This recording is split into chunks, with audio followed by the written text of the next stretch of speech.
Assalamualaikum dan salam satu Malaysia. Lebih 70,000 pelancong dalam dan luar negara melawat daerah Tambunan setakat ini.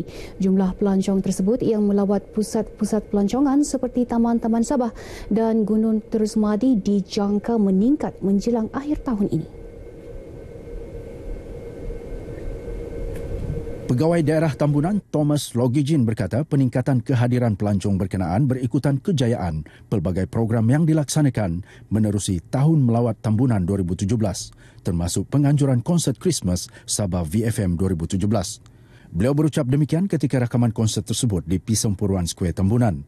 Turut hadir mewakili timbalan Ketua Menteri Tan Sri Joseph Parin Kitingan ialah setiausaha politiknya Wilfred Dolin Joachim Jakil.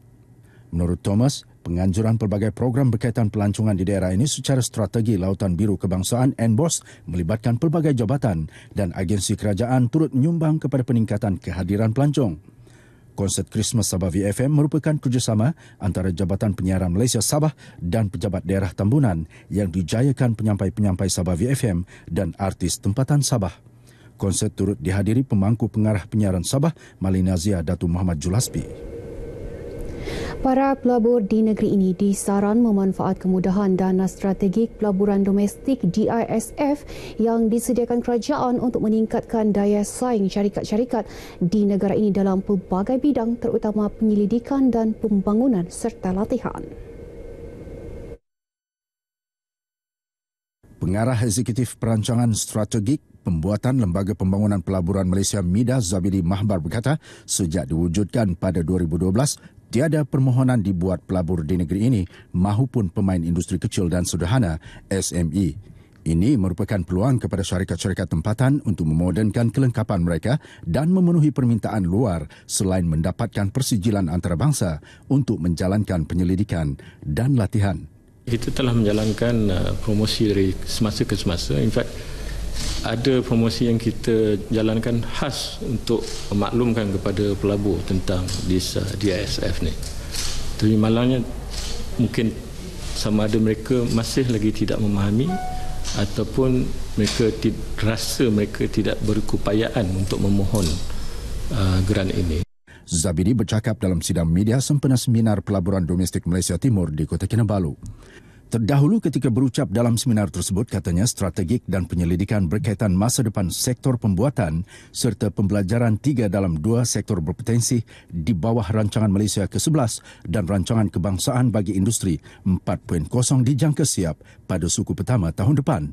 Kementerian Perdagangan Antarabangsa dan Industri MITI dan MIDA sedang giat melaksanakan aspirasi Industri 4.0 berasaskan otomasi dan pembuatan pintar untuk mengurangkan kebergantungan tenaga kerja asing. Ke arah itu, MIDA telah meluluskan 71 permohonan elaun modal otomasi dengan 2 daripadanya adalah syarikat dari Sabah sejak Oktober tahun ini. Dalam perkembangan lain, Zabidi berkata, Sabah menunjukkan tren pelaburan positif dengan menerima sejumlah 400 juta ringgit pelaburan dalam sektor perkhidmatan dan perkilangan bagi tempoh separuh tahun pertama tahun ini. Selain itu, Sabah juga mempunyai beberapa projek berpotensi dalam pelaburan iaitu hotel dan pelancongan serta minyak dan gas. Ibu Negeri Sabah Kota Kinabalu terus mengalami kemajuan yang pesat sama ada dari aspek pembangunan infrastruktur maupun pertumbuhan ekonominya. Melihat kepada kerancakan pembangunan di Bandaraya Kota Kinabalu, penduduknya yakin Kota Kinabalu mampu mencapai kemajuan setanding bandar-bandar utama khususnya di negara ini. Tinjauan mendapati lanskap Bandaraya Kota Kinabalu dahulu dan kini sudah jauh berubah. Walaupun masih mengalami pembangunan yang rancak di sana-sini, namun masyarakat di bandaraya ini bukan sahaja sedang, malah optimis mereka akan terus menikmati lebih banyak limpahan pembangunan. Sekarang ni masih dalam